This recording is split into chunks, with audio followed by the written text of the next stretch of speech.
Good afternoon. We're calling the MPO Policy Committee meeting today. Here's June 21st, 2023. The time is approximately 1:35 p.m. The mayor and the judge are out, so for the moment, I will just call the meeting to order. Can we have a roll call, please? Yes, Ms. Bedones will call roll. Thank you. Good afternoon, Mayor Dr. Victor D. Trevino, Will be absent. Judge Tano Tijerina, Will be absent. Councilmember Melissa Cigarroa, Present. Councilmember Ruben Gutierrez, Absent. Commissioner Jesse Gonzalez, Present. Commissioner John Galo, Present. Councilmember Vanessa Perez, Present. Mr. Epigmenio Epi Gonzalez, Present. Mr. Ted Brown. Present. You do have a quorum. I'd like to make a motion to excuse all those that are absent. Second? Also like to make a motion that. Hold on, let's vote on that one first. Or we can just piggyback that same motion for, Commissioner Galo, that what we do the with chairman. one gavel. All right, you'll amend your first. Who was the second? I was the second. We have amended first and second. Anybody opposed? Motion carries. All right, appreciate it very much. What do we have? I don't see. Approval of minutes. Are there any comments on the minutes? Any changes? If not, I'll entertain a motion to approve. Move a motion, or second? We have a motion and a second. Any further discussion? No amendments? Anybody opposed to approving the minutes? None heard? Minutes are passed. Item B is receive public testimony and initiate a 10-day public review and comment period for the proposed amendments to the 2023-2026 Transportation Improvement Program. Yes, thank you, Commissioner Galo. There are some TIP amendments and MTP amendments that are being requested from TxDOT. One of them includes the changes to the Achar Ruthinger project to include the funding amounts that had been allocated by this committee at a previous meeting. I'll go ahead and just, right now we're just opening the comment period. I'll go ahead and present it, and then after I present it, the comment period can be opened, and then we can ask if anyone's here to speak for or against. Just as a reminder, the federal law. Can we go ahead and open up the public hearing first? Okay, that's fine. So I need a motion to open up the public hearing. Second.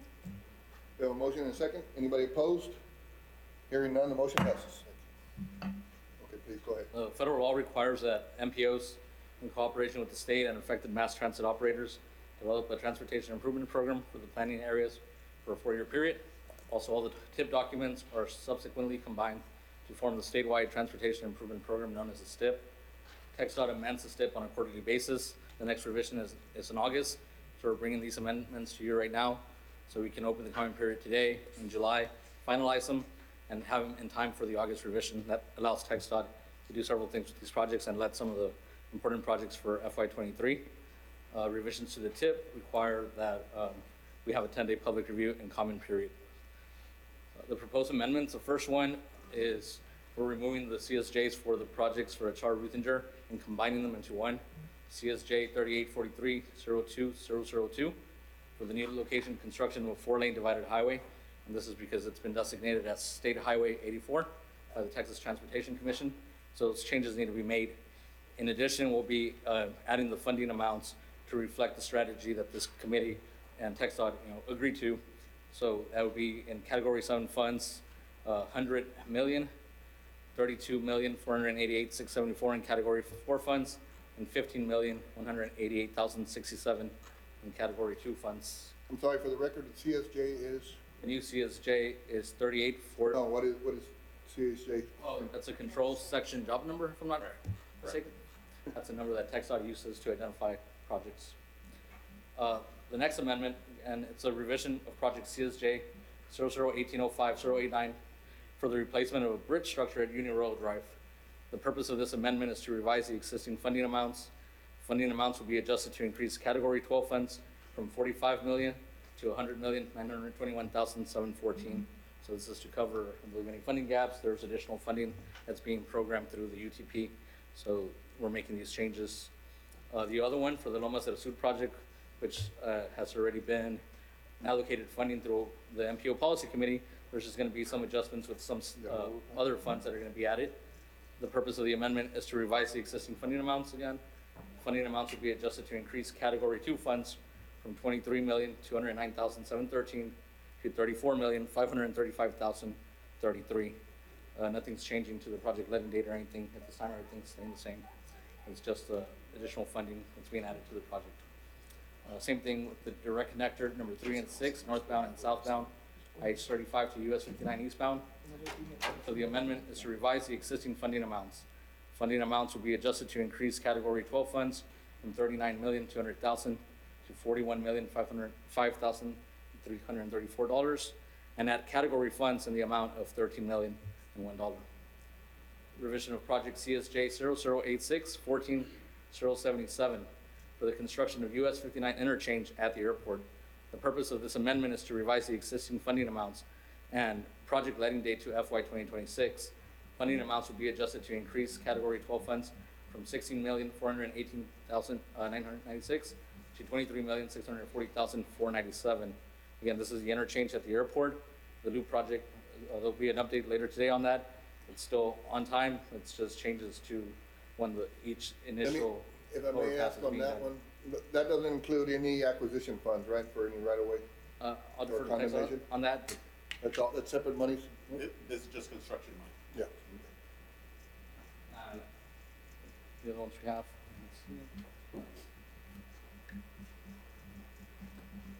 And revision of project CSJ for the construction of the overpass at Lomas del Sur and State Loop 20. Purpose of the amendment is to revise the existing funding amounts. They'll be adjusted to increase Category 2 funds from $23,209,713 to $34,535,033. And then revision of project CSJ 0086 14086 for the reconstruction of an existing 6-lane divided highway to propose 6-lane freeway with a section including 3-lane frontage roads. Purpose of the amendment is to revise the existing funding amounts and project letting date to FY 2026.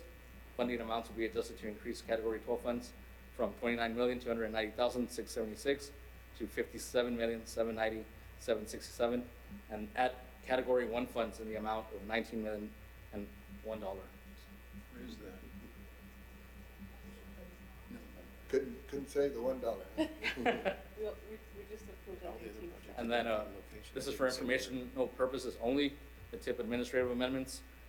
We're changing letting dates in some projects. When we're changing the letting dates within the TIP years of 23 to 26, we just have to do an administrative amendment. We don't need policy committee action for this, so it's just for informational purposes. We're changing the letting dates for the Fletcher Lane 1472 project from 23 to 25. And this is something also that TxDOT's requesting of the project sponsor, the city, to make sure to put it on a date where we're realistically hoping to let that. And then Calton and Santa Maria interchange and the River Vega Trail as well. One, I have a question. please. The Colton and Santa Maria interchange, why are we pushing it 2 years out?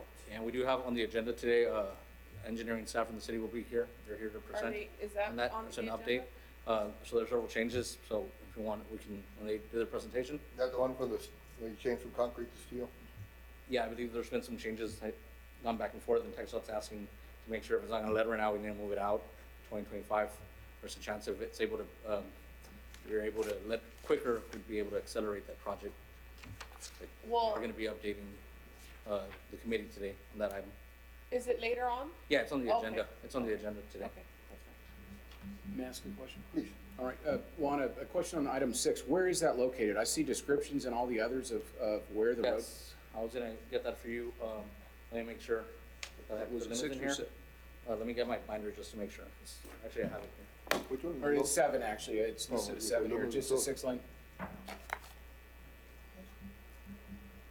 And it's actually on the MTP table. Let me see it. Has it.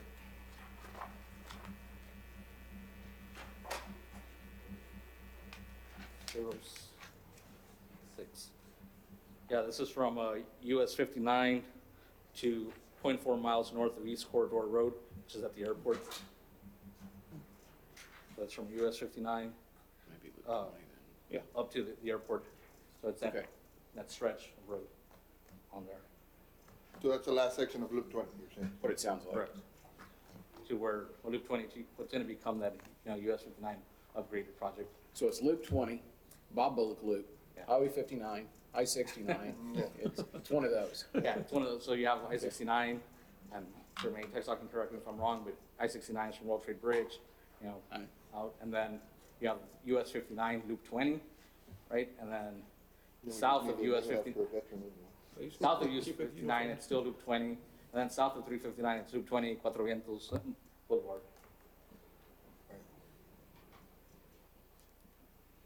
And then, so those were the tip items. We're gonna have to do the same for the MTP. But it's the same items. This is a public hearing, so is anybody speaking for or against? For or against? For or against? Okay, any comments from the panel here? No? Okay, so, yeah, let's move on. We have to initiate the 10-day. We already did. We already Yeah, did, so we now we just gotta do move that on. for the MTP Yeah. as well, which is the next item. So now receive public testimony, initiate a 20-day public review and comment period for the draft FY 2024 Unified Planning Work Program, the UPWP. So again, we need a motion to, If you can go back to the previous item, there's one for the MTP that's Yes, separate. letter from C. the tip. I'm sorry? Letter C. See, did I miss that one? Yes, because we're doing the tip first, and now we're doing. Oh, the we MTP. did B, I'm sorry. Yeah, but it's the same projects, it's just, Okay, so Formality. C is receive public testimony, initiate a 10-day public review and comment period for the proposed revisions to the 2020 to 2045 Metropolitan Transportation Plan, the MTP. So move to open up the 10-day public hearing. Second? You know, first and a second, anybody opposed? Hearing none, motion passes. Okay, so it's the same items, we just gotta make the changes to the MTP and to the tip, so we'll be making those changes as well. And we'll come back in July. we can waive the reading then. Again, anybody here to speak for or against? For or against? For or against? Any more comments from the panel? Okay. That was C, now we're doing D, right? Receive public testimony, initiate a 20-day public review and comment period for the draft FY 2024 Unified Planning Work Program, UPWP. So move A 20-day hearing. to open our 20-day hearing. Second? We got a motion and a second? Anybody opposed? Motion carries. All right, please. Would you like me to present what we have in the UPWP? Sorry? So the UPWP is a federally required work program describing the transportation planning programs and activities to be performed by the MPO in a fiscal year. It can be amended at any time as needed, as we did this, actually last year with the River Road project. We went ahead and added that study. It outlines the MPO's transportation planning activities to be funded by transportation planning funds, known as TPF. The tasks outlined may require more than 1 year to complete and are carried over from one UPWP to the next. Sometimes studies take longer for different reasons. Sometimes we reevaluate and say, this is not a study we need, and we'll come back and, you know, maybe do another study. Our MPO public participation plan requires 20-day public review and comment period for the UPWP. Once it's approved by the policy committee at the July meeting, the final, then we submit it to TxDOT and Federal Highway Administration for approval. This year, that UPWP document is due July 31st, 2023. I'll just go over the amounts. So we have under subtask 1.1, Planning and General Administration, which covers salaries and other administrative tasks, $530,000. Professional development, travel and training, $25,000. For the public participation outreach activities, which includes opening the comment periods, workshops that we have, we're allocating $20,000 to that. Computer equipment, furnishing, and office supplies, we're allocating $15,000. Now that we're fully staffed, you know, we got all the furniture and equipment that we needed, so there's not a lot that we're anticipating, but, you know, it's good to have a good amount programmed. Also, building maintenance, annual repairs, $10,000. What would that be? Which one? The building maintenance annual repairs? Yeah, we're programming just an amount. Last year, we had our AC just conveniently in the MPO hallway broke down. So we had to replace that, but then when we're going through the changes to get that AC installed, the federal government was asking if we had programmed it in our UPWP. I'm like, well, no, because we didn't foresee the AC breaking down. So we're just being proactive and putting something in there in case. And do we have an MOU with the city? Because that's the city property, no? Yeah, in some cases, yeah, we do. It just depends on in the facility. So we would only be able to do it in the facility, the things that are affecting our offices. And more than anything, it's just for expediency. you know, sometimes through the city process, maybe, you know, might take longer, there might not be funding for it, you know, through a certain budget, so it's just to expedite things. So do we have an MOU or anything that, so We have a planning agreement that's in place. And that we- says, that allows you to do work on the building? Yeah, I mean, it's still the city doing the work. So for example, when they put in the air, the Public Works Department installed it. It's just that it's coming out of the MPO budget. Okay, That's the I only just thing. want to make sure that, But in this particular case, the city ended up paying for it because we didn't have it in the UPWP. But the way we were gonna handle it was that it was gonna come out of our budget. So it's really just, if there's a repair, we would work with the city or the city's contractors, but it would be charged to our account. I don't think they have a problem with that. No. No, And they don't pay rent. no, we don't. General data administration, 15,000. So that's just to help with our website maintenance and upkeep, other data activities that we may need, GIS mapping, things like that. General administration for data, for short-range planning is 2,500, and then planning assistance, 7,500. So that's to help, for example, the city needs help with the thoroughfare plan, or helping us Metro with different planning activities, or other communities in our MPO boundary. Now, the next one, the complete street set aside, this is a federal requirement now. 2.5% of our allocated, the allocated funds to us have to be allocated for complete street activities. So we're doing 2.5% of what's And that is what? allocated annually. So it was about 14,000, so we went up to 15,000. But I'm just saying, what is that? What is Oh, complete street set aside. So that's focusing, for example, on our active transportation planning activities, working on bike pedestrian projects, you know, for shared use paths, things like that, or planning activities to help identify where we want to develop complete streets, to focus on pedestrians and bicyclists. So that's a new federal requirement. That's with the IIJA bill that they've asked us to do. We've been doing these type of activities. We had done our active transportation plan before, so we had used these funds for these type of activities, but now it's asking that we actually program a set amount for it. The other thing that, yes, Mr. Mendiva, were you involved in any of the planning for the Corpus Christi Street, complete street I haven't. plan? No, I haven't been. Okay, because that's already initiated, so, I mean, it's an expensive proposal, it's 3.2 million, they're changing also infrastructure underground, right, but for 4 blocks, or 3.6 million, but it's a, And this is where? On Corpus Christi. But where? between Cedar and McClelland. Uh-huh. And that's the beginning, and right now it's out for a grant to see if we can't get the rest of it to Arkansas done, but Complete Street is everything that you're talking about, from planning sidewalks. The utilities will have to go underground because there's not enough room, and that's a particular thing to Corpus Christi, you're trying to retrofit it into the old size of streets. And They're not bike underground paths, already? parking, Are we talking about power, but water and sewer, no? yeah, well, so the water and sewer need to be fixed, taking advantage of that. Yes.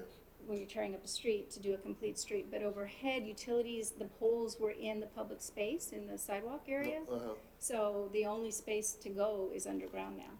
So that does increase the cost, but just to say that complete street set aside at 15,000 to me seems little. Yeah. But I understand it's for the planning part It's of for it. planning activities, Yeah, correct, so it's mostly for that, it wouldn't be for construction. of course, And of that's course. another thing, all these funds, the transportation planning funds that you see in the UPWP, and it's for administration, planning activities, studies, not for construction. But the interest is there, so I think we have a very competitive grant to get the rest, 12 more blocks done.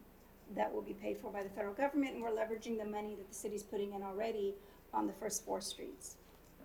And sometimes these federal grants, they ask if So it's it's a $1 million project a that's. block almost, huh? Almost, but it is a little complicated because of the sewer and water line repairs that we're doing. I was just gonna mention, sometimes these federal grants, they ask that if the project's in the MTP and the TIP, or if it's gone through the MPO, sometimes that's a requirement, sometimes it gives you extra points. So moving on to task 4.1, this is for our 2020-2045 MTP, the Metropolitan Transportation Plan, the updates, amendments that we bring to you, so just 5,000. And now the 2025-2050 MTP update, we're allocating 365,000 because we recently went through the RFQ process, so we should be bringing back a recommendation for you in July. So we envision that we're going to be, expending some funds next fiscal year in the development of that study. And then we have a long-range freight mobility plan, which we already have an RFQ ready for, ready to be issued. That's $125,000. We had it last year, it's about $100,000. We went up a little bit, just given all the cost increases to $125,000. What happens if we issue an RFQ, and then it comes out higher, we'll come back and we'll have to amend that amount, but hopefully it'll be within that range. And what exactly are they, I guess, telling us? I mean, Who's they? well, I'm just saying whoever does these plans, you know, they just, There'll be recommendations so we're always for, behind the eight ball, I mean, behind the curve, you know. we're looking into the future too, right? So like with the MTP, we're looking into 2050. So looking to the future to make sure that, you know, we avoid some of the issues that we have today, and also project recommendations. And then we're able to put several projects. So for one example, we've been talking recently, communicating with TxDOT, on the private sector, about the east side of Achar-Ruthinger. So like we know that's a needed project. So, you know, start planning what needs to happen. You know, that way we can hopefully see that become a reality sooner than later. So those type of things, project recommendations for the Yeah, road. 'cause I mean, I just see us never catching up, you know. Yeah, and I mean, and that's part, I mean, the planning process, right, it's always looking into the future, but I guess we just need to do a better job, and as a community, of making sure that the studies we do are actionable, and that we're aligning our funding, right, with these plans as well.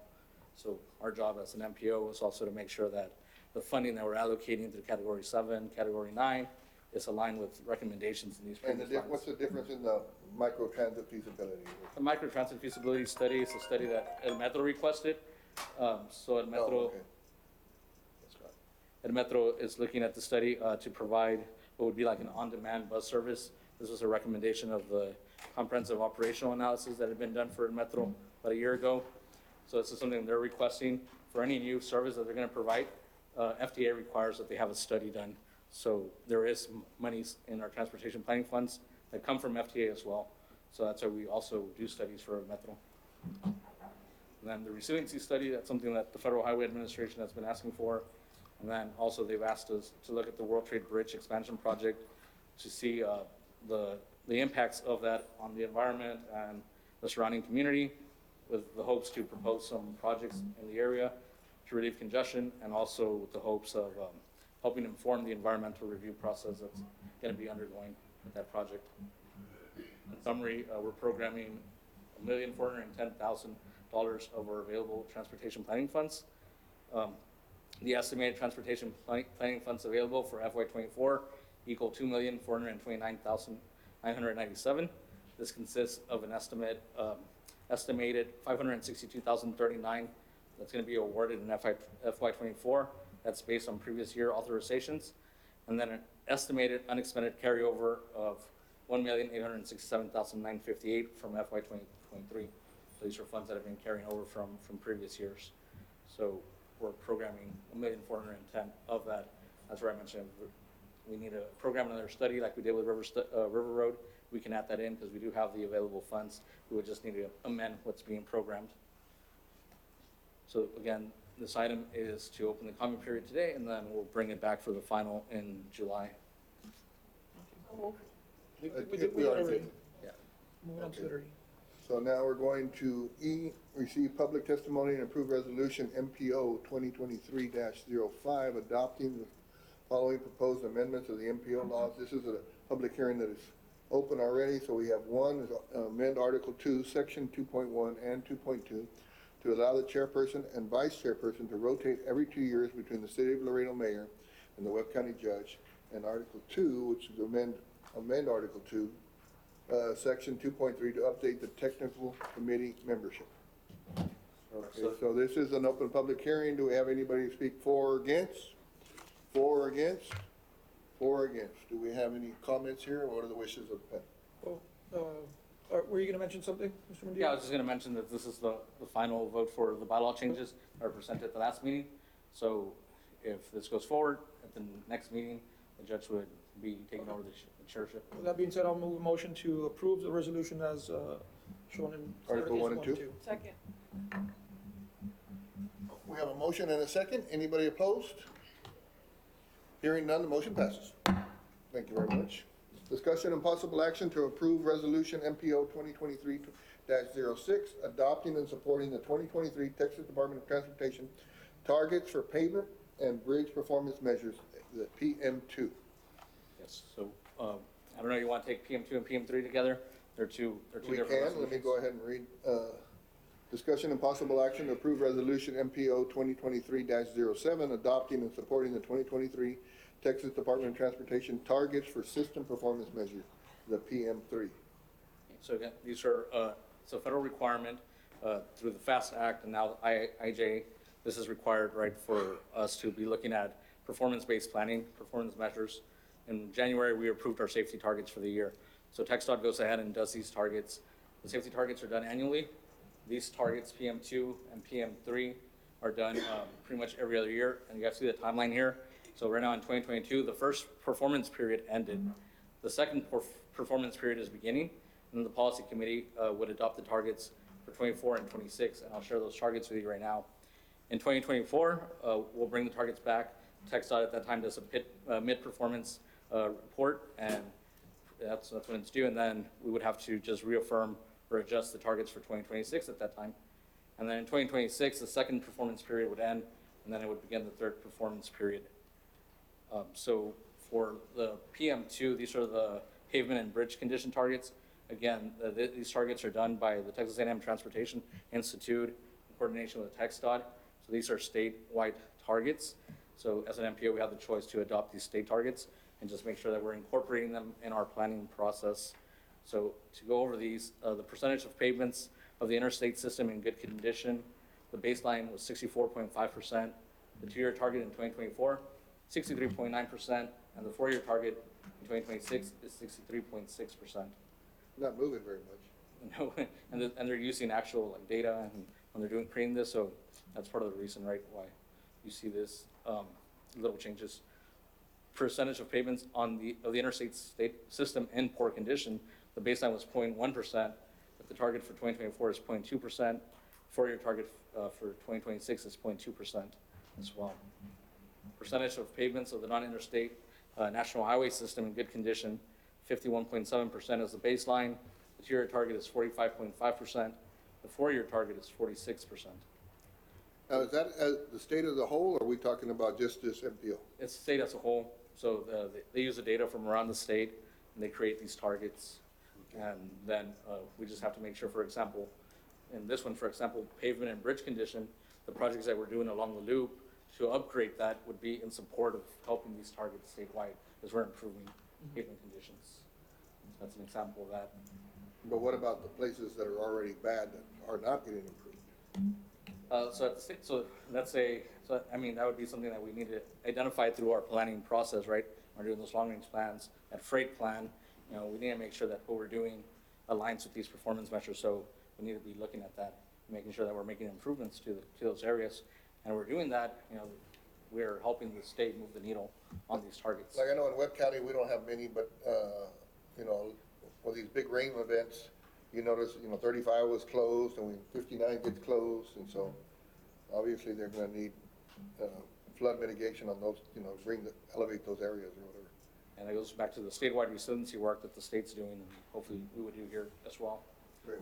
I believe I was on the percentage of pavements of the non-interstate national highway system in poor condition. That's 1.3% for the baseline. For 2024, 1.5%. 4-year target, 1.5%.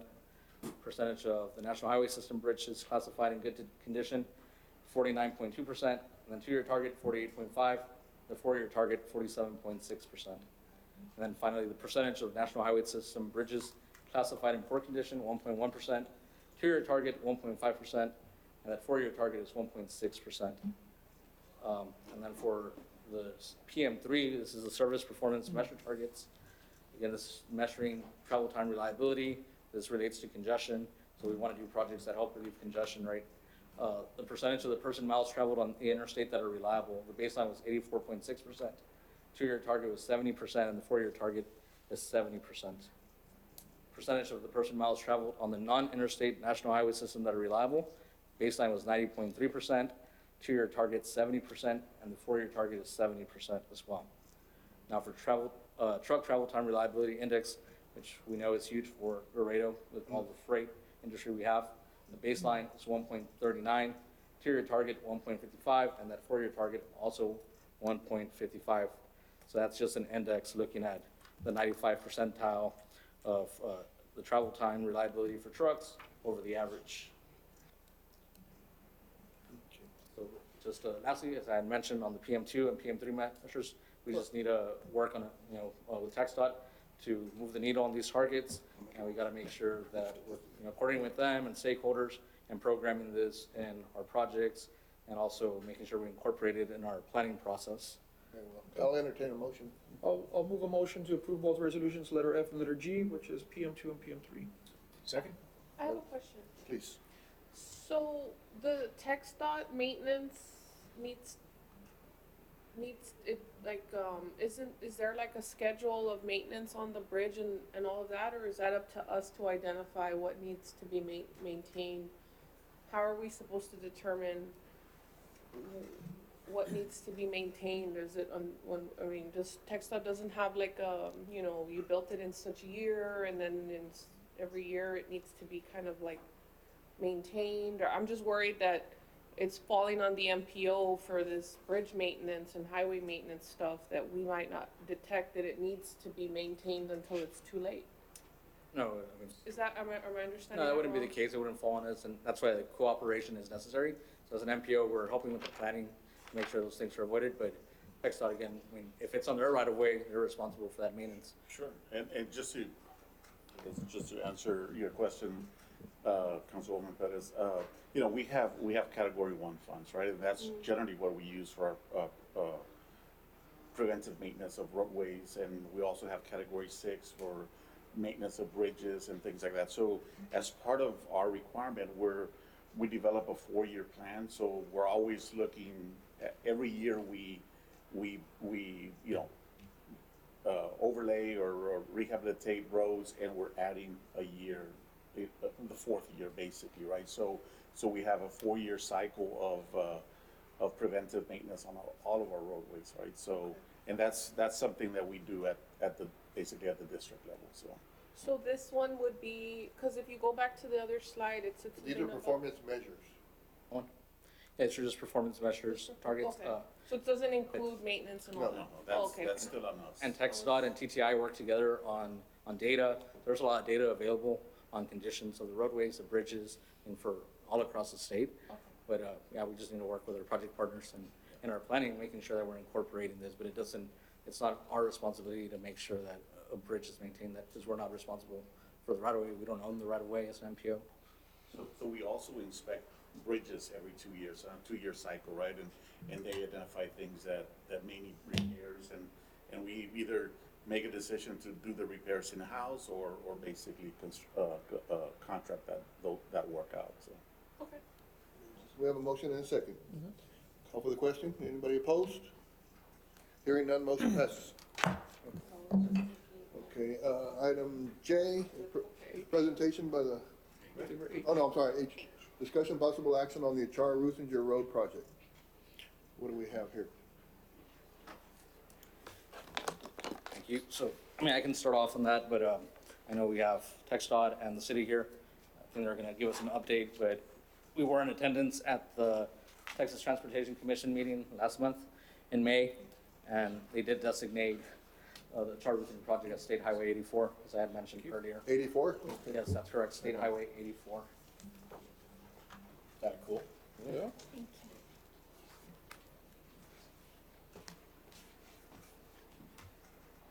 I guess you're gonna tell us. Good news or bad? I'm serious. So have all the letters been sent?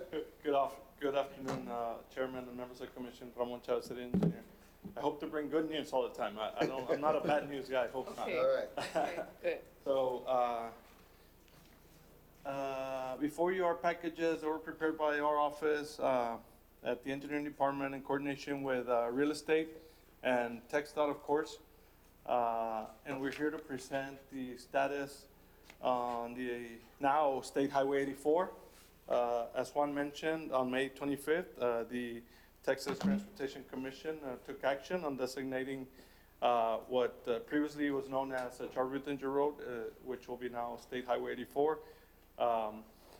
and be in a non-state highway system from FM 1472 to ITS 35. So as it relates to the items that the city is responsible for, and we've been in coordination with TxDOT. We had a meeting as soon as yesterday, just coordinating all this.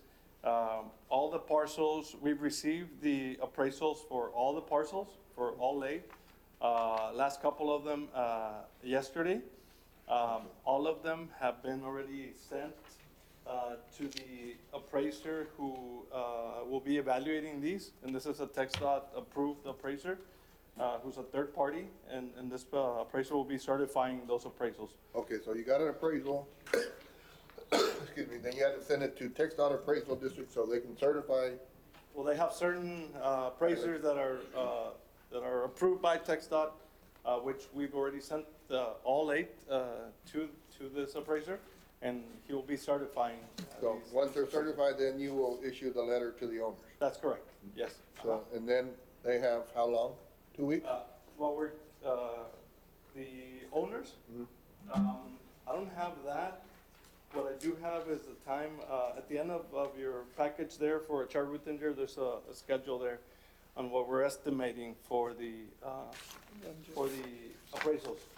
Once we're expecting to receive or send the offer letters, the first week of July. July 7th. Yes, and then after that, going to council, after that, once I don't have a date, I don't know if we're gonna give them 2 weeks, 3 weeks, or a month, to look at these, but we're gonna try to expedite as much as possible, How according many tracks are I guess, what's Verde, Verde Corp or whatever? The Verde Corp?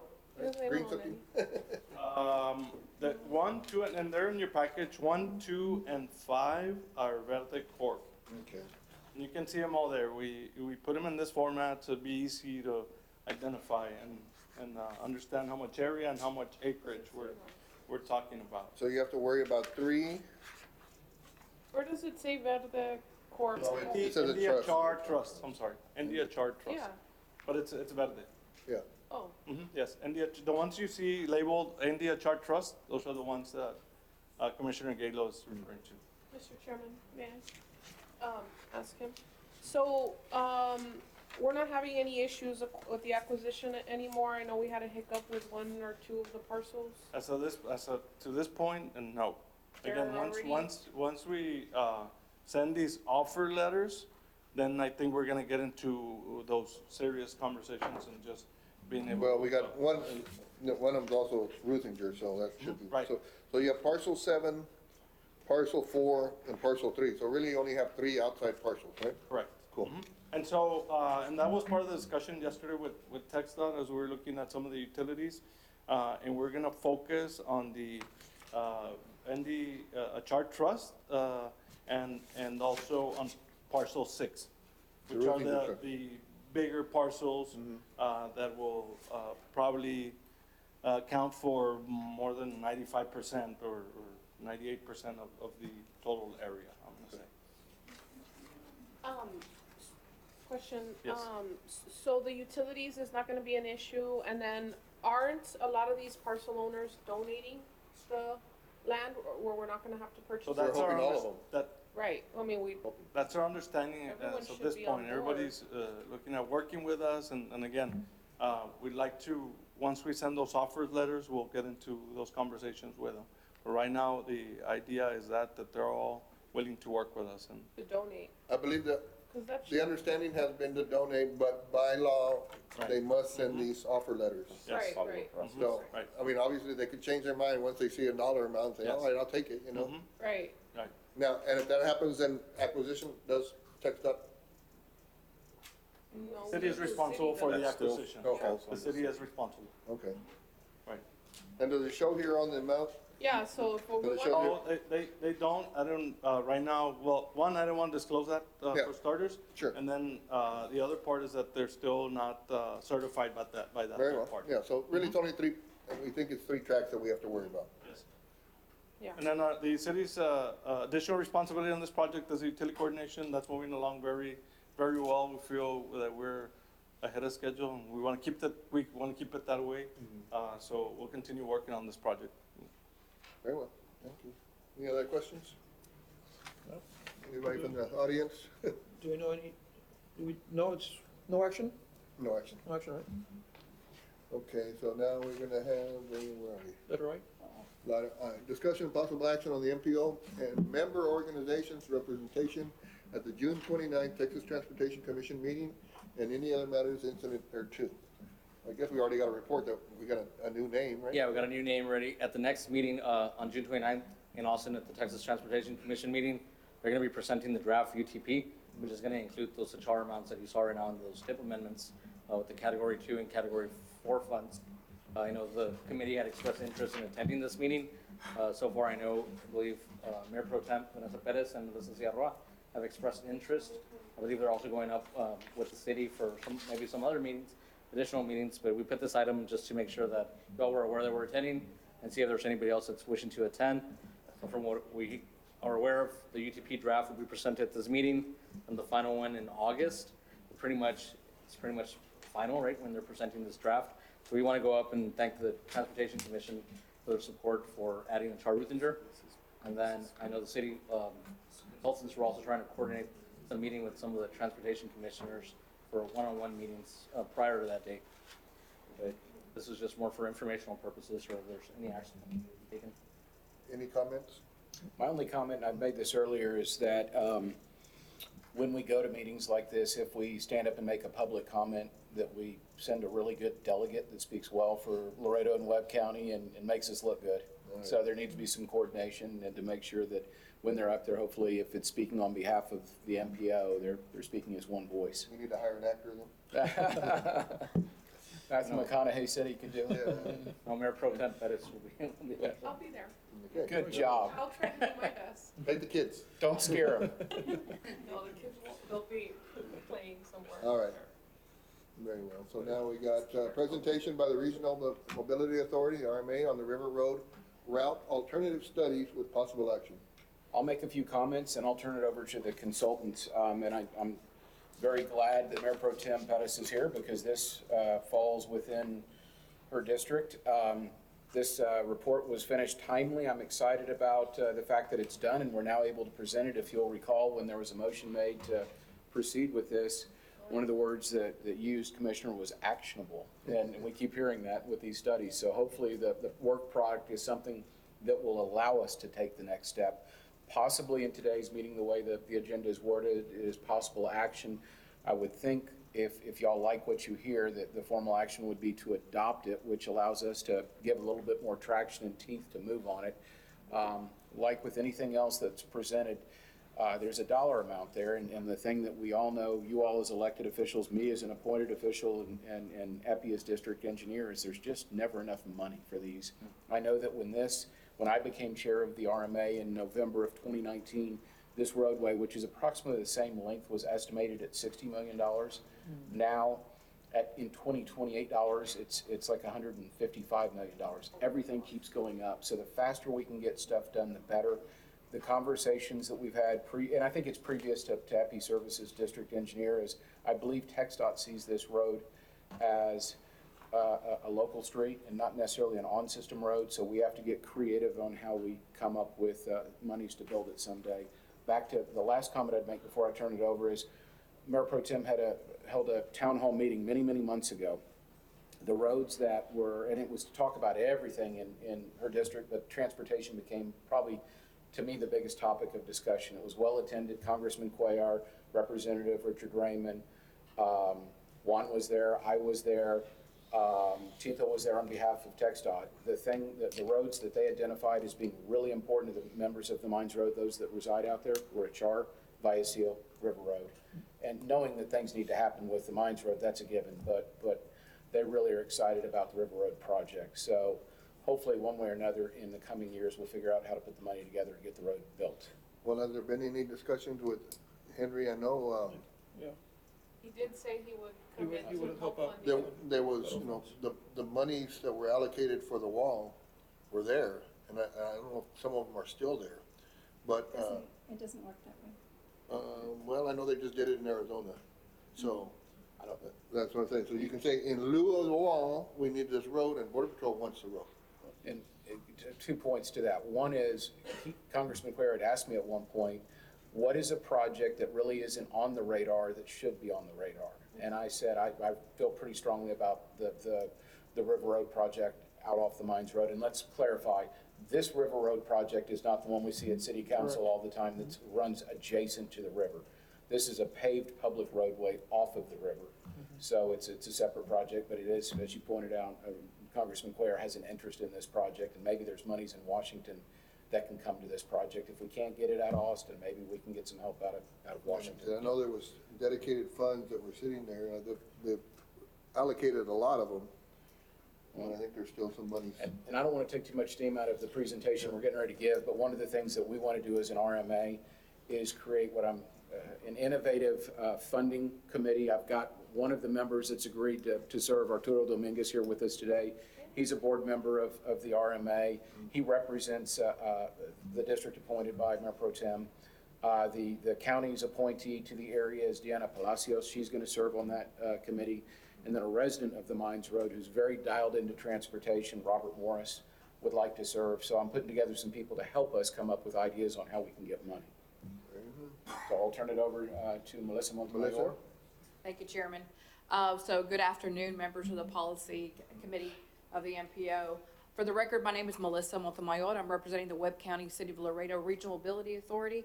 As Chairman Brown mentioned, we're going to be presenting today the completed River Road Alternative Study. So after extensive analysis and stakeholder engagement, you're going to hear all that extensive information from our presenter today. You're going to see everything that was done to come up with the preferred alignment. So we're real excited about presenting that today. Presenting the person that led the study is Jason Rodriguez, also representing the Regional Mobility Authority. Jason. And I'm going to say something too before Jason starts. I told Jason, when you come before us, you got 5 minutes to make your point, because a lot of times consultants come in and feel like they're the only presenter on the agenda. So I said, if anybody asks questions, that didn't count against his 5 minutes. All right. We started already. Okay. The clock's ticking, huh? Okay, well, for the record, my name is Jason Rodriguez. As Melissa mentioned, I am representing the Webb County City of Laredo Regional Mobility Authority. And I'll be talking today about the item River Road Route Alternative Study. We already had a lot of good information shared with Mr. Brown and Ms. Montemayor. I'll just kind of give a brief background on what sort of started this. And so there's a lot of work that's been done over the years on FM 1472. We realize that's a congested roadway. There's a lot of truck traffic on that roadway. So a couple of things were done in recent years. In 2020, the RMA completed the North Laredo Webb County Transportation Planning Study. That was then followed up by an update to the Future Thoroughfare Plan. And in both of those studies, River Road was really identified as something that would be beneficial to provide a direct alternate route to Mines Road, or FM 1472, through that area. So as a result, and this is even to echo, I mean, when we were doing the North Laredo study, the top roads that we heard were Vallecillo, Hachar, River Road. So River Road was really the logical sort of next step to develop and really define what that project is. Doing this study, one of the biggest takeaways, I think just right off the bat, was that we did a traffic analysis to see should we build this or not. And that essentially concluded that it would be possible if you build the full 5.6 mile roadway, to reduce travel time from Las Tiendas to I-69 west along FM 1472 by more than half. And that, I think, was something that would support a lot of the information that we heard from the stakeholders that we engaged. So something that's going to be very important to this that we've already kind of discussed is that partnerships are going to be key in advancing the project forward. So just like we heard, let's develop this project in that North Laredo study.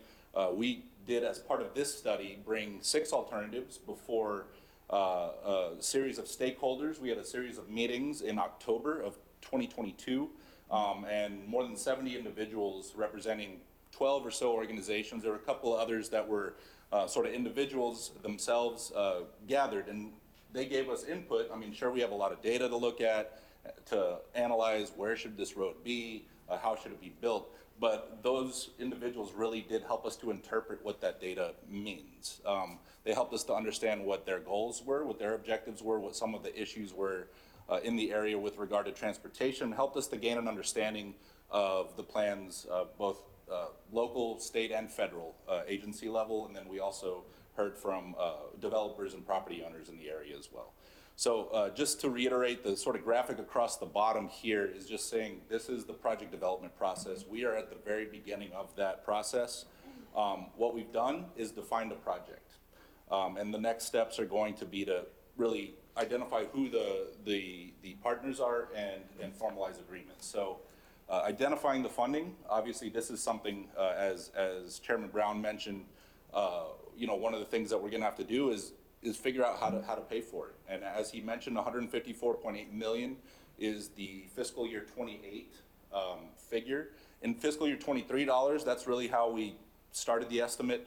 It roughly comes out to about $125 million, but understanding that this project, according to the schedule you see here, could be let in 2028, we accelerated to there using a 4% annual inflation rate. If I can interrupt you. Sir. Because I do have a deadline.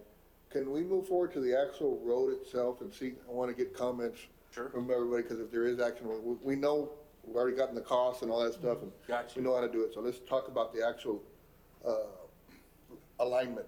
Yes, sir. See. Jason, I think you said 5.6 miles. It's longer than that. It's 5.6 miles. From start to finish, all the way up to Mines Road? Yes, sir. Really? Okay. So that roadway would be, and I promise I'm gonna get to the alignment here, but just to show you what's in that line. We estimated 150-foot right-of-way.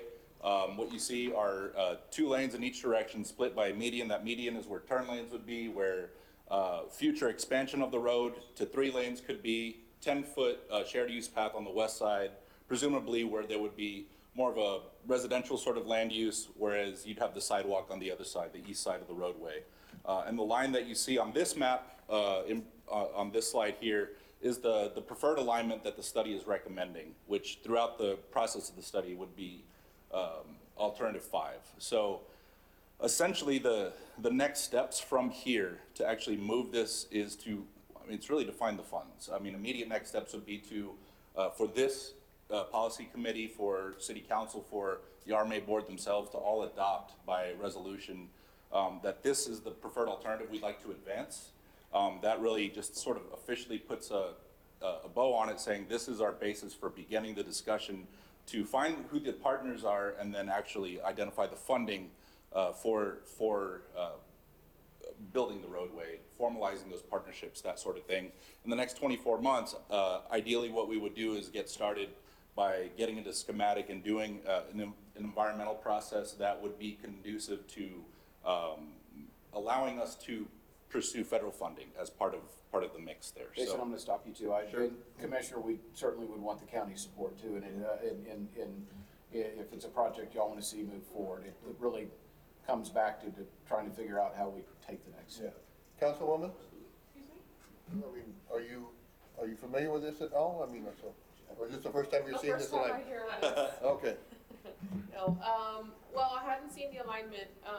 I had noticed that there were some differences, and my question was gonna be if there could be like a combination of, but I think that this looks pretty, accurate. I think that there was a lot of, already developed parts in some of the kind of alignment options, I believe, so it wouldn't really work out, but, I see right here, the road would give access to some of these major roads, and it would give access to Hachar and the future Las Tiendas. So, I mean, I'm all for this. I think it's good. You know, it's very hard for me to understand where it is without a satellite photo. Do you have the satellite version of this? I do not, no. Okay. It's not one thing It's mostly undeveloped, all out there.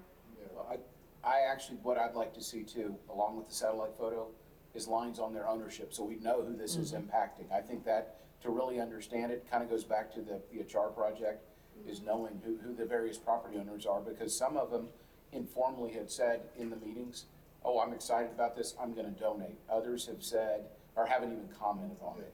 So, you know, we, Well, I would like to ask, was Mr. Medina, he had, back in 2016, 2015, he had presented he had basically done a lot of work on this without an alignment. And he had been able to secure all the landowners along the route, with the exception of a few, to donate and agree to this. And I don't know if that's still accurate or not, but he, I believe Was he part of the conversation?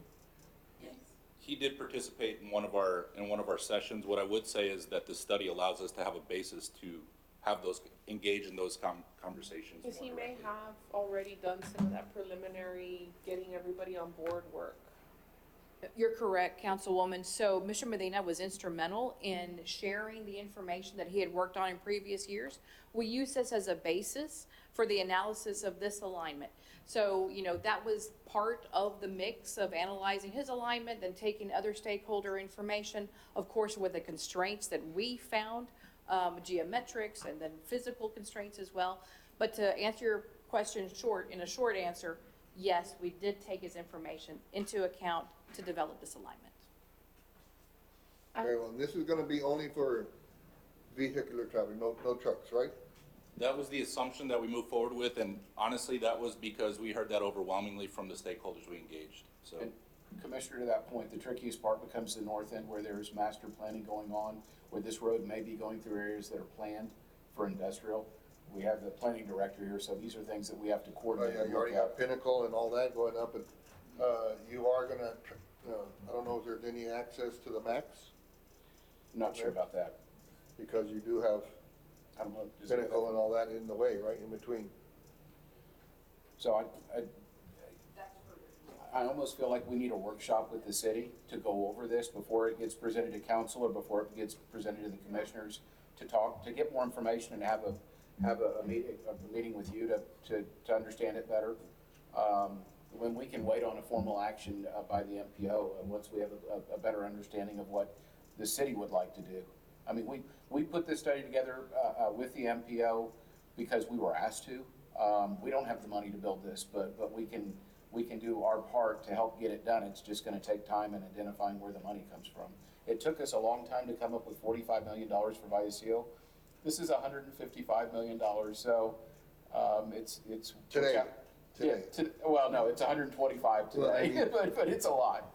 If I may add something, I was gonna mention, once an alignment is selected, right, let's say the city MPO decides to go with this alignment, we would work with our planning department to make sure that it's on the thoroughfare plan, adjusted, the roads are already on the thoroughfare plan, we'll just make sure to align it, that way when the developers do come in, that they're, you know, preserving that right of way. I have a question. The different alignments that you have, it doesn't change the number of owners, right? I mean, it's just basically a different location within the same property owner line? You know, you 'Cause- probably got a couple of them. Essentially, not all the properties go all the way across, so some of it was a little different, but you're generally correct. So what is the property ownership difference on the ones that are kind of similar along the preferred route versus the yellow route? I mean, how much Really, ownership the yellow one's the only changes? kind of oddball, the rest are all pretty much Yeah. the same. Cause I'm just throwing it out there, but I think it's pretty much the same owners regardless. So we could start the conversation with the owners that are how many different owners have you identified along all of these routes? 10, 11, I wanna say 9? it was more like 15 to 18, I'd have to go back to get the actual number, but it was a manageable number of folks. I think it would be wise, regardless of the alignment, maybe start the conversation, maybe not knowing exactly which alignment or assuming that we're gonna go with the preferred one, but starting the conversation with these landowners, because if we don't have this roadway, then it's gonna be very hard to develop out here, unless you're just gonna connect directly to Mines Road. But I think we could kind of start the conversation and the work that's gonna need to be done with the different owners first, included in. Yeah, because that might dictate the route. They may, I do like that idea. I don't know if that's something, if it's community development, planning department, RMA, all in conjunction. I'm not sure who initiates that. I mean, at this point, the contract that we needed to do has been completed. We fulfilled that. I don't mind us doing additional work, but we want to understand who's taking the lead on that. Maybe at the workshop, we figured that out. Yeah, I think that we would, put this for our next council meetings, not till July 31st. So We have time. we have time, and preliminarily, we can start, talking to the different departments and see. I don't know if our planning director has a suggestion or a comment as far as the northern part of this route. Yes, so Orlando Industrial. Navarro, planning director for City of Laredo. It is a good idea to bring them in. Now that we have an alignment, we can bring in the landowners so they can see it. They've been asking for it. They've been wanting to know what's going on with this. We do have some activity out there, some plats that were coming through, some annexations that were coming through.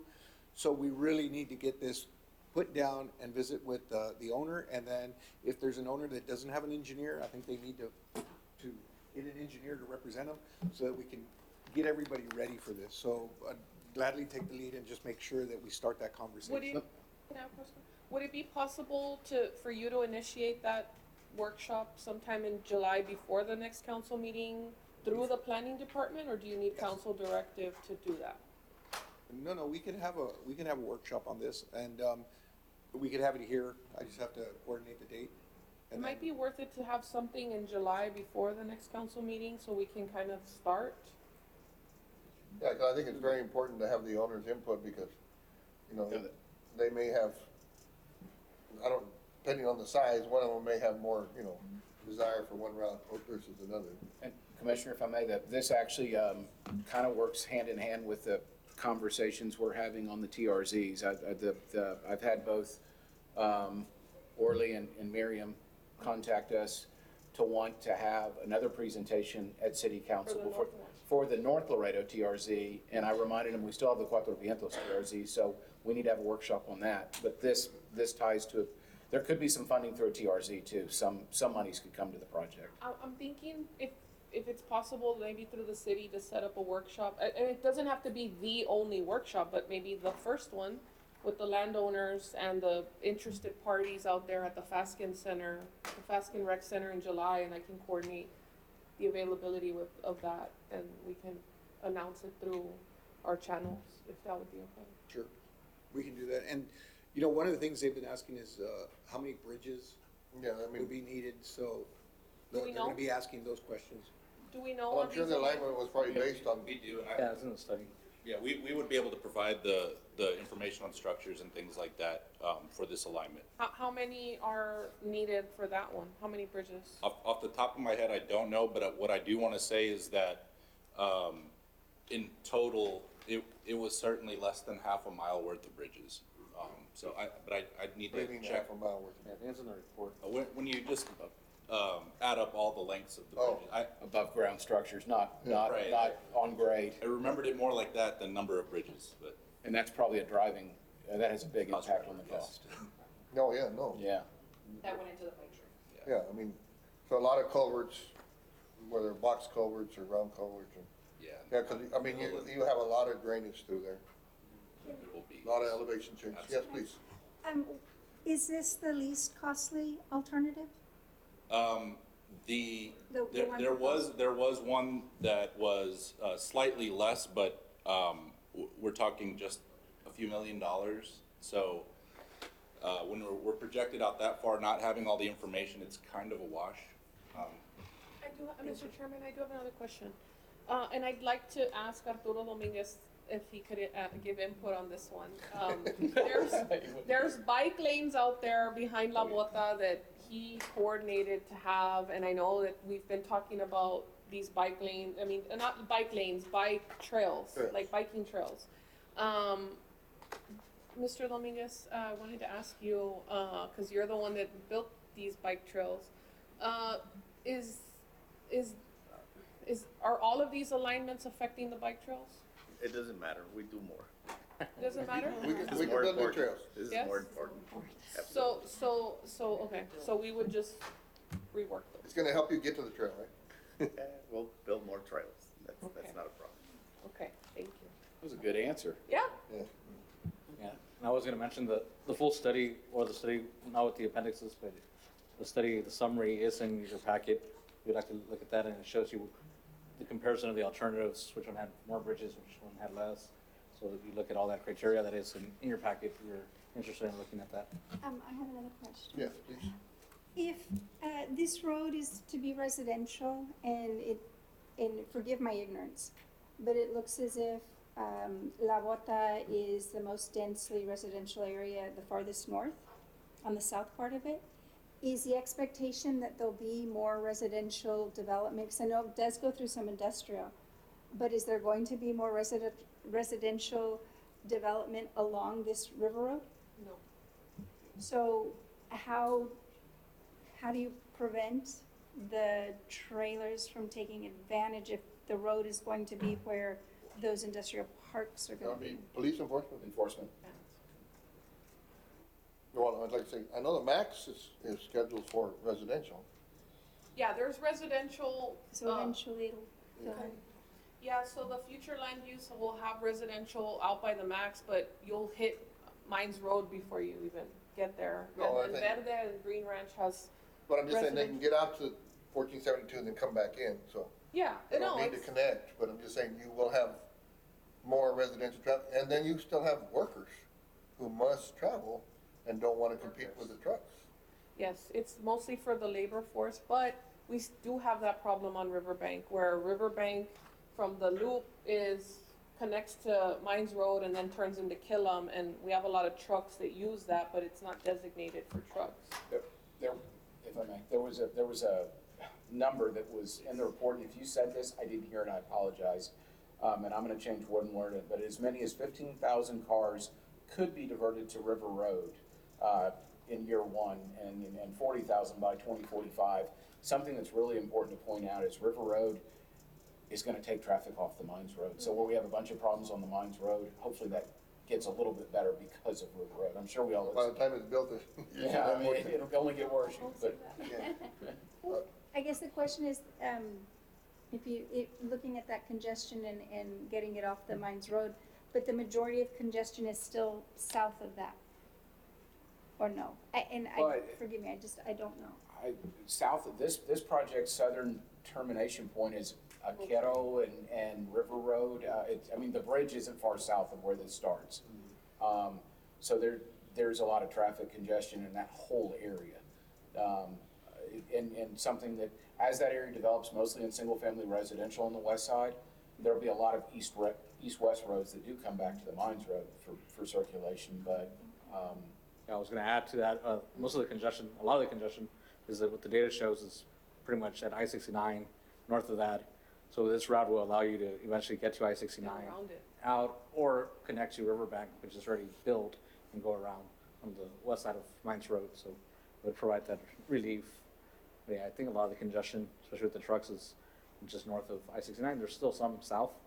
I think we see a lot of the issues north of 69. Probably need to just stop truck traffic going south at the loop.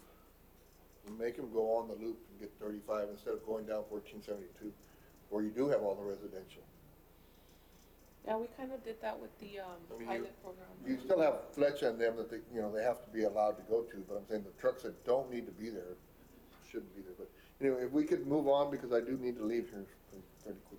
Thank you. So there's no action today, right? Thank you very much for the presentation. Sounds exciting. Yeah, I hope we can get it going. we will. So now we're gonna have presentation on project updates by Texas Department of Transportation. We got 1, 2, and 3 is outer loop, the loop 20 is US 59 upgrade. Commissioner, you skipped one, Jay. Did I? I'm sorry. Or no, where is it? No, Larry. Oh, no, I'm sorry. No, you got it. You got Okay. it. And the signage on I-35, including, at the Border Patrol checkpoint. Hey, just skip the status report for the RMA. Yeah, Yeah, let's that- get Larry. Oh, I thought you were talking. Well, yeah, that's one of about 9 projects, but Okay, the sorry. good news is in your packet is is an update, and you can read through it when you have time, so we don't have to go over it unless there's any questions on a specific project we're working on. If not, you can. No, unless you have anything that you need to make us aware of? Not specifically, no, sir. Well, we appreciate everything that you all have been doing. Yes.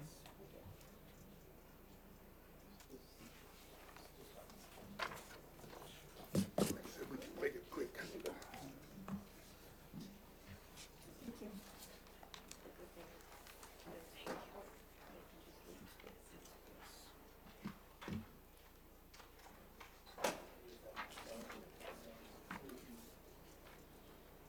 Commissioner, if you need to leave, she can Yeah, share. no, I will. We'll just- 3:00. I think we'll.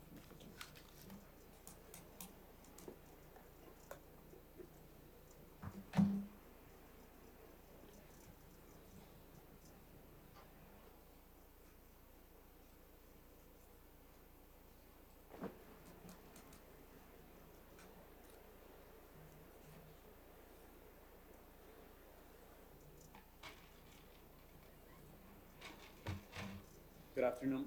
Roberto Rodriguez with Texas Department of Transportation. And I'm gonna be just giving a quick update on the projects that we have been asked for.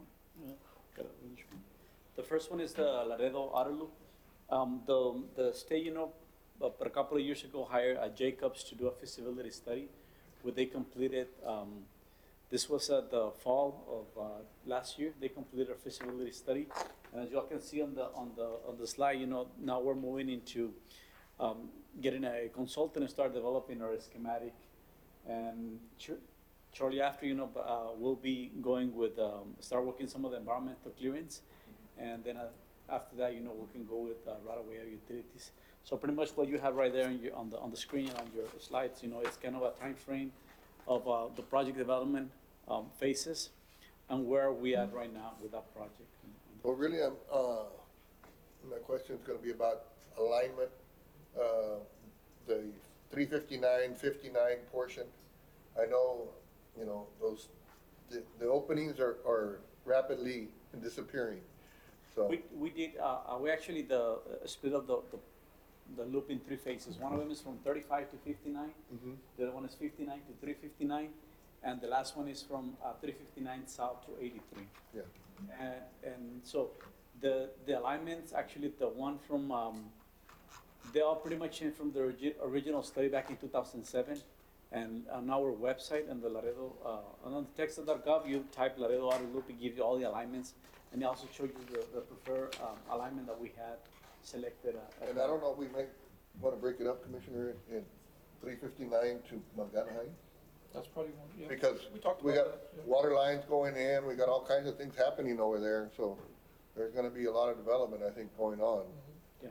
So, And yeah, like I said, the way, and what I'm mentioned breaking it up is how we're gonna be designing, in segments. Yep. And then eventually, I wanna say that, was it like 2 years ago? I think that the number one, of the three, the way it was ranked by the MPO, I think the segment between 359 and 59 became the top priority, followed by the other two. Yeah. Just that one to alleviate the traffic that congestion on 359. We had the case when we had some accidents on 359, and we had to detour the traffic all the way to 2050. yeah. So that creates like. Well, I mean, and that's the question, because those properties where that alignment is are starting to disappear. So what do we need to do to secure alignment, secure the properties in right of way? Well, right now, Sure, because otherwise we're gonna have to turn around and condemn or buy it at a much higher price. we had several meetings with the property owners, and actually one of the relocations that it changed was in 359. The initial alignment we had, right now there's pretty much neighborhood on both sides, and that land in the middle was left empty, Yeah. They knew the loop was going through there. Once we went to the public meetings, and I started doing the feasibility, revising the feasibility, the neighborhoods, they say, you know what, we don't want this freeway through the middle. So that was one of the locations that it was actually relocated, as an example of 359. Now, the locations that we are right now crossing, they are undeveloped, they don't have any development so far. We've been approached by developers, about building those areas, and they are leaving the space right now for the auto loop. Okay. Chairman, may I ask, I guess, Roberto, we don't have a environmental clearance at this point, right? That's right, we don't, we just right now moving What forward. does with it take the to get environmental clearance? You have to have So right now, we've only done a you have to have feasibility, funding, no? right? Correct, we'll move on, we have to move on with the schematic, Once we have an approved schematic, then we'll go with environmental clearance. May I ask, what's the width? What does TxDOT need to acquire for the 400 feet? What's the outer loop projected at? It's That's 400. Typically, we'll, I guess, pursue that 400-foot Correct. line or right-of-way width. That's right, and it's divided into 3 phases. You know, the first phase will be the 2-lane road, and then the second phase will be on the other 2 Oh, lanes. that's fine, will be but I want to secure the, like I said, those connections, so I think the 2 easiest pieces are gonna be between 59 and 359, and then between 359 and Mandana Heights. Because, like I say, once that starts developing, then, you know, they can box you out. Correct. No, we're aware of that. Okay. Very good, all right. So, what else we got?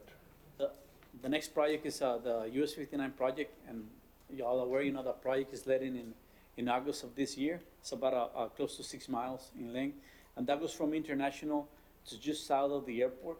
We extended the limits just south of the airport because we need to make some improvements on that intersection of the airport.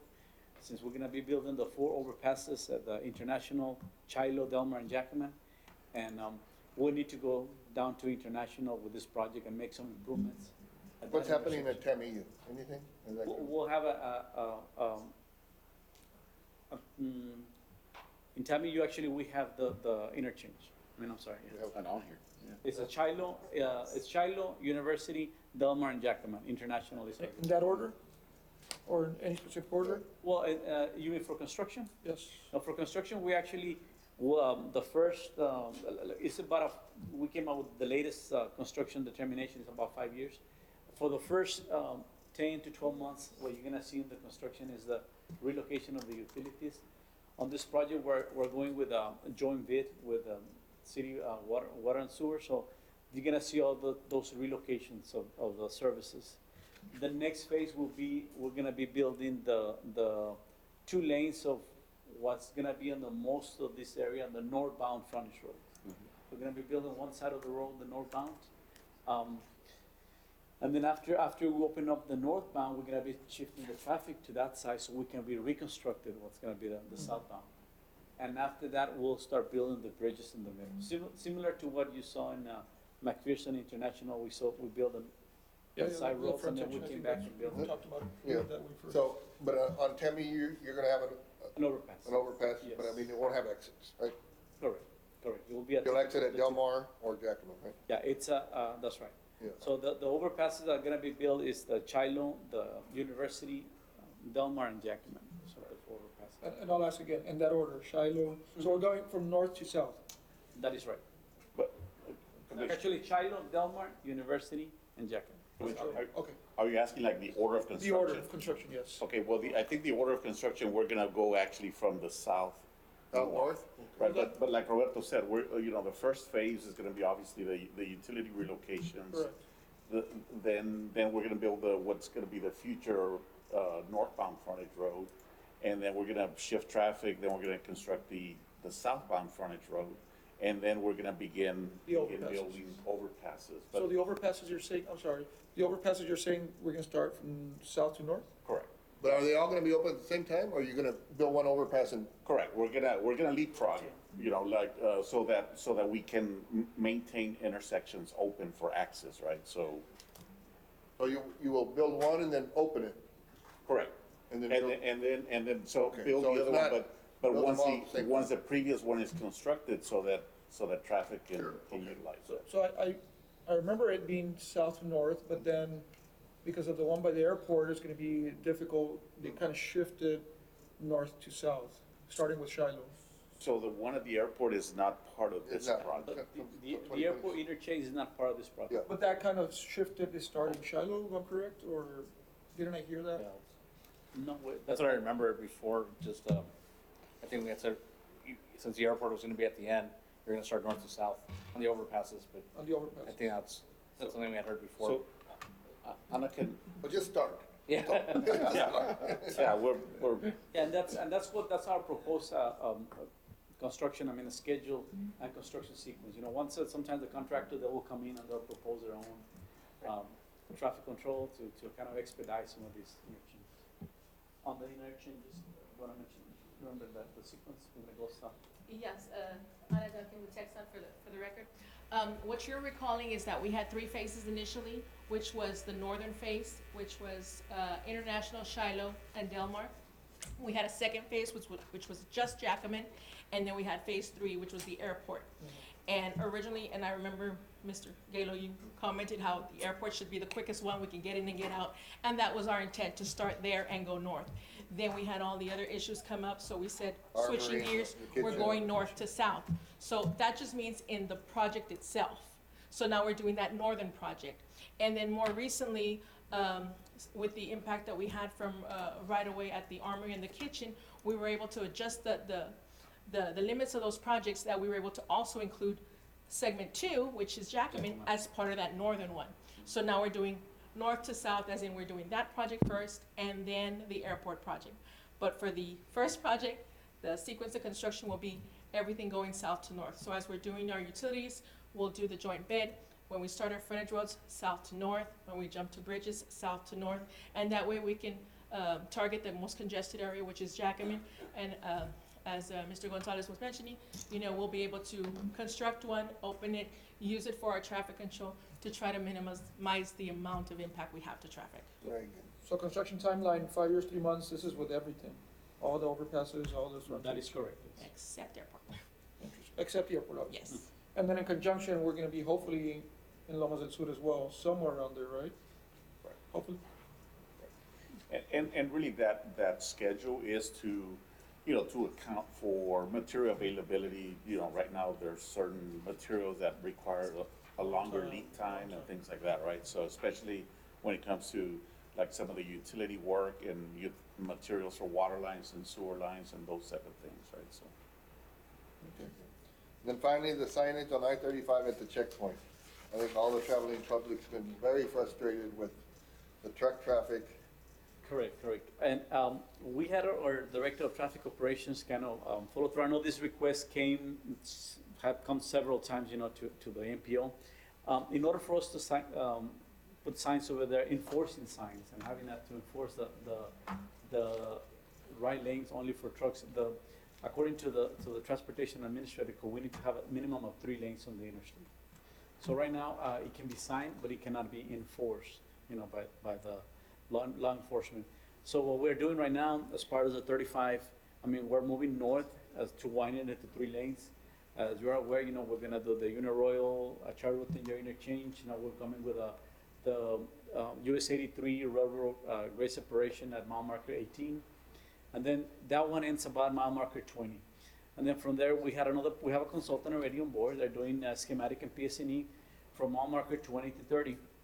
And that project, what we did, we broke it up in several phases. You know, because we know it's gonna be very kind of difficult to be able to fund 10 miles out of a interstate project. So we broke a segment of about 4 miles, you know, close to the checkpoint. Callahan to the checkpoint is how far? Pretty much. 24 miles? Callahan to the checkpoint, a little north of the checkpoint. We broke it out as one segment, and then we broke the rest, you know, as another segment. And what's gonna happen, right now, we're putting that one as a top priority to get the funding, to get the 3 lanes, at least, you know, northbound for now. And having to do some modifications right there at the checkpoint. Yeah, because they don't need to be the highway standards, do they? The 3rd lane, if we were to add another truck lane on the right-hand side. So the intent, and we've had some discussions with a consultant, right? And of course, we're looking at basically, you know, like Roberto said, we have that 10-mile stretch basically from the end of that, you know, I-35 at the railroad underpass, you know, all the way to the checkpoint. So instead of focusing on those entire 10 miles, we're looking at, okay, let's really try to prioritize the northernmost 4 miles, so that, you know, close to the Really, I checkpoint. think you might be able to get away with 1 mile if you did it like from the checkpoint south, but just, like I said, it's just an entry lane for them to get into their, to the checkpoint. But sometimes the truck traffic, even on both, even occupying both lanes, at sometimes it extends 3 miles back. So we would at least have to provide that additional lane for that length, right? Otherwise, there's still gonna be a gap where you're not gonna be able to get to, or passenger vehicles would not be able to get to that 3rd lane, right? So again, that's something that we're looking at, and you know, the possibility of perhaps instead of doing the entire, you know, north and south there, we could just. Yeah, we don't need to focus do north, on the north side, we just need the south, we just need Well, one more lane going into the checkpoint. Correct. We need the northbound, right, a lot sooner than we need the southbound, right? So that's what Roberto is. Do 2 lanes for 1 mile, you know? Yeah, and that's right. And now our winding on 35, I've just seen it, is into the left lane, going into the middle with a concrete median in the middle. So that if we had a third lane right now, it's gonna be to the left of the existing intersection. We can't go to the right? Yeah, well, that's one of the options that the consultant is looking at. Going with 3 lanes, and once you get to the checkpoint, add another maybe 4 lane to the right. No, But okay. we're waiting on the layouts to be provided by the Border Patrol, since they are coming out with new improvements. Okay. So we're waiting for their layouts to make sure we can match I whatever they're think proposing. Congressman Cuellar is receptive to that also, as far as maybe getting some funding. He did. Improvements to the There's check. lanes to the west of the checkpoint. It'd sure be a lot simpler if they just put inspections on the west side of it for vehicles and not have to, maybe that doesn't solve the problem. It doesn't solve the problem. You still only have 2 but- lanes approaching it. But you all That's just right. resurface those, Correct. That was the just bypass lanes, through that checkpoint, right? That was just a regular, well, the ones on the left, when you bypass the checkpoint, oh, they just resurface those. And they had the checkpoint open the whole time. They just abandoned the checkpoint. well, that was a decision made by Border Patrol. You know, we When the obviously. contractor was there, like I said, they made that decision because of the traffic. And part of that decision, you know, they coordinated with, you know, I think DPS and, you know, to have additional law enforcement for that period of time, right? They But, didn't have nothing there, it was wide open, like I say. And then when it backs up too far, like it's 3 miles, then they just shut the checkpoint down and let all the traffic through. And it's just crazy because the trucks will not let the cars through. Please. I think if I'm not mistaken, I think the reason they do that is because they're short-staffed and they get sent off to help process in other areas. No, well, they do it when they just don't want to back up the traffic that far, so. But I know we had a request for signage, because it's on there for signage. I think one of the issues is that apparently the signage that says trucks gets blocked. So No, they're asking, we can't enforce it unless there's 3 lanes. 3 or more lanes. we can't put another sign like well, what we we can. have further back that says trucks. Because what they're saying is that the trucks are blocking the lane that's for passenger cars, and they're But not. the trucks can see it, but they don't Yeah. care. Yeah, exactly. But I'm saying, we can put more signage, But you it know, can't maybe be we need, enforced. huh? It cannot be enforced. Well, we can't enforce it, but still, if we can get one Just more to truck to replicate move. what's the signage we have that designates what lane is for what, but like a little further back so people know. Yeah. I That's think, what I had asked them Yeah, to do we more have, we have, signage. Even- consequence to the truck. the signs, and then it's also in the pavement. It's painted on the pavement, On the road. but like I said, the trucks don't care because they know that nobody's enforcing it. But so, like I say, if we can put some more signage farther back, maybe people will start moving over. do we have the right of way to make that third lane? Yeah, the right of way is there. Yeah. You know, there may be, you know, we've also been in discussions with Border Patrol as far as the frontage road, right? I mean, because the frontage road, the east frontage road ends right at that checkpoint, right? So, Yeah, we had that discussion Yeah. too, so what if we bring them in the frontage road, but I know the adjoining landowners are not too thrilled about making it one way. right. Exactly. So that discussion's already been had with Border Patrol. All right, I do, and if y'all have any more questions, because I do have to wrap it up. Yeah. Thank you. We appreciate the updates, thank you very much. Is there any further questions? We'll move a motion to Oh, well, we have just one more item, yeah. Oh, director's well, comment? if you all, excuse me, you still have a quorum, right? Yes. Yes. We need to designate someone. Commissioner, Gonzalez, Sure, I can finish it off. do we need a vote? Make a second. I'll second. No, I made a second. You made a second. Okay. So there's a motion and a second, anybody opposed? Commissioner Gonzalez, Thank you, Commissioner Galo. We appreciate it. thank you all very much, I appreciate it. All right, so there was no action taken on B3. On to letter C, update by City of Laredo engineering staff on FM 1472 and La Flecha Lane realignment and Carlton Road grade separation projects. Yes, this one.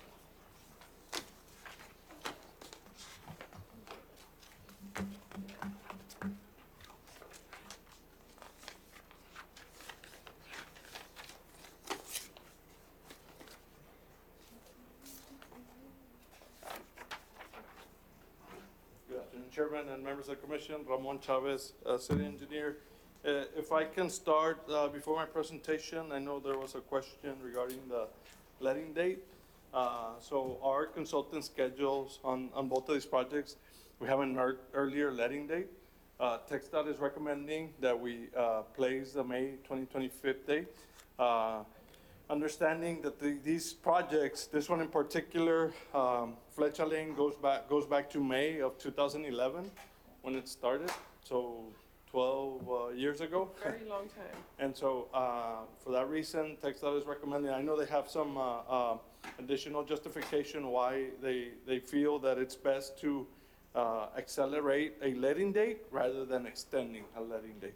So that was also part of the why move it to May 2025. But again, on both of these, our consultants, and we're gonna push them as much as we can to have earlier letting dates. Yeah, Mr. And I can, We had already had a schematic. We were ready to go. And then it came back with the recommendation that we modify the schematic to, the clearance or whatever. But now we're looking 3-4 years later, when we were already ready to go after so many years. Where are we on all so of if I can go this? through both presentations, and then I'll answer any questions, if that's okay? Yes. Yeah, go ahead. So I'll start with the Flecha Lane and Las Cruces realignment, and the environmental assessment and mitigation has already started, and the consultant has already surveyed the field data that they need for the mitigation, as well as the H&H, the hydraulic and hydrological study, and of course the utilities for the relocations. As far as the real estate and property acquisition, I blame a lot of the delays on the Flecha Lane project to this, because before May 15th of this year, which council authorized the purchase of those properties, it was we were not successful at accessing those properties. Today, we will be closing on this property, giving us 100% of the right-of-way needed for this project. So that's, in my opinion, a big plus to this, because now there's nothing to delay us to access, survey, whatever it is that we need to do in that property. And that closing for that 2 additional parcels that we needed, that's gonna take place today. As of recent, preliminary, going into the funding and the estimates for Flecha Lane, the most recent estimate came at 4.9 million. And again, understanding that this project goes back all the way to 2011, okay, we had an estimated funding under the AFA, and so there's gonna be a funding gap on this project. I've already had preliminary discussions with our city manager's office, letting them know, and so we're starting a budget for these funding gaps. Okay, and this is Flecha Lane. And again, now with this. I thought that was already, it's on the, I'm sorry, Mr. Chairman. It was already it's on the CIP, I believe. Yes, Okay. correct. And so that's part of the conversations that we've had preliminarily to know and understand, again, the 2011 back then and now 2023, different cost. And that's for Flecha Lane. If I may now go into the Calton Road, unless there's any questions on Flecha.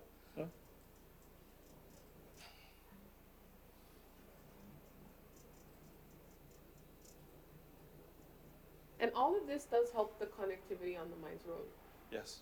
so just want to add that. And drainage as well. We'll be doing drainage improvements and improvements on the lift station as well. Okay, so now we move on to Calton Road grade separation and roadway widening. And again, staff is currently working on an amendment number 12. We've been going back and forth with the consultant on the fees, and I think we're at a point where we will be bringing a recommendation to council with this amendment, but after going back and forth for several months on this, and that has to do with the redesign, with the new standard specs up to date to the latest text dot revisions and all that. So staff is at the tail end of this. We continue to work, and a lot of that has to do with that, with the PSNE and all those changes. Now, moving on to the utility relocations, we have the target dates for each individual utility there, AP, AT&T, CenterPoint, Utilities, and Spectrum. Then going into what the schedule will look like. The environmental reevaluation was completed in 2022. We're expecting to have, once this amendment is approved, we're expecting to have 100% plans to TxDOT in August, so 2 months from now. And once we approve that amendment, we are going to put pressure on the consultant to stick to his schedule that he's given us to submit those. From there, we will go into the coordination with UPR, which also is necessary, and the consultant's estimated that by January 2024 will be completed with that. And the project letting that you see on there is based on the TxDOT's recommendation of May 2025. Our consultant has a May 2024 letting date on his schedule, but again, we are going to continue to push him. This is a recommendation from TxDOT because again, they feel that it's best to accelerate a project rather than extending it. Well, if I may, I'm just a little concerned with us pushing it out, just because then that kind of, you know, it's like loosening your belt instead of like trying to, you know, not to. It just feels like if we give ourselves until May 2025, we're gonna take until May 2025 because we have that comfort. Right. So I think that if we've after so many years, January 2024. I mean, I'm okay with saying we can, you know, agreeing with it, but I think that we need to get that done sometime in 2024 instead of waiting all the way till 2025. And I agree with you, Mayor Pro Tem. I agree with your comments. So this is on our priority list, knowing that these projects have been there for all this time, and we want to make sure we complete them and that we perform them. Right. Okay. There will also be funding gaps on this project with the understanding how far these projects go, and this is something that I'll be discussing with city management to let them know as well. But right now, with those funding gaps, it shouldn't hold any of these projects back more, right? Well, no, and the other thing that I want to mention is that I'll have a conversation, a pending conversation with TxDOT, because I understand that this funding that's available, that you're able to move it between these two projects, but that's something that I need to confirm with TxDOT if that will be possible. Well, the concern I have is that right now we're looking at a $2 million funding gap. The further we go, the greater the funding gap. And that's been the issue with everything that we plan for it, and then we kind of have no end in sight as far as acquiring that funding, and then we push it off so long that by the time we're ready to start it, we say, oh, we don't have enough money because we didn't plan for this, and then we push it off longer, and we keep pushing it off because we don't have the money, and then by the time we decide to do it, it's like 10 times more expensive than it was, and that's what we're facing here again also. Like right now we're looking at 2 million. If we were to let it in 2024, is going to be cheaper than for us to let it in 2025. So even though it's nice and pocketed and comfortable for us to give ourselves time, at the end of the day, the city's the one having to come up with the funding gap. Right, correct. Any cost overruns. And so, yeah, I mean, TxDOT, I would encourage you all to kind of help see if we can get these let a lot sooner, just so that we can afford it. Any other questions?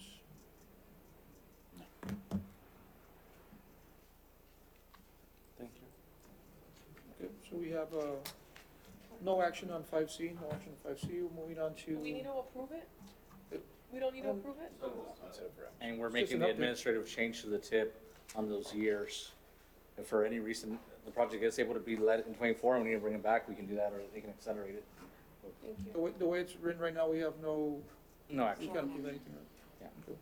Any other questions on 5C? Okay, moving on to letter 6, director's comments. Mr. Mendita?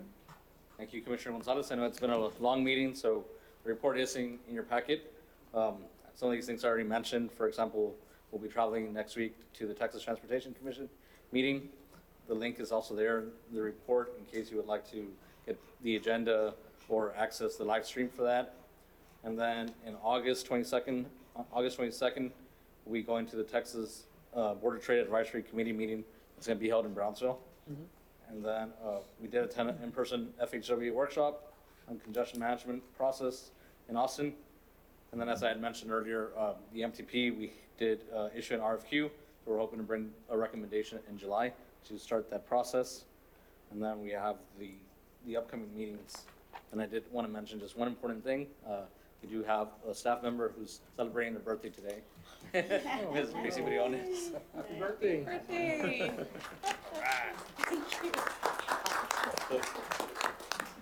Okay, no, I just want to thank Commissioner Galo and Commissioner Gonzalez for presiding over the meeting today, so thank you. Of course, thank you so much for everything. Item number 7, do we have anything to go to executive session? No. We don't? All right, so, I do want to ask if anybody planning on going to Austin the last week for that UTP meeting. I'm gonna go. So, I won't, I'm actually at a conference in San Antonio, depending on what time it finishes, that 29th, which is a Thursday, right? Yes. Yeah. I mean, it's close by, but I'll try to see if I can pull it It's off. 10 a.m. on Thursday. so we can coordinate. Yeah, and I had to already know Groupon. whoever was interested in going. And I know last time, the county sent your consultant, Mr. Garza, so I don't know if you'll be doing the same this time, but that's what happened last time. Okay, yeah. I don't know what time it finishes. I need to check the courses Yeah, and all that in the conference. We can communicate, and if you Yeah, would like to go, let me know. Thank you. Thank you. Anything else from the board? No? Motion to adjourn? I have a motion. Do I have a second? Second. A motion and a second.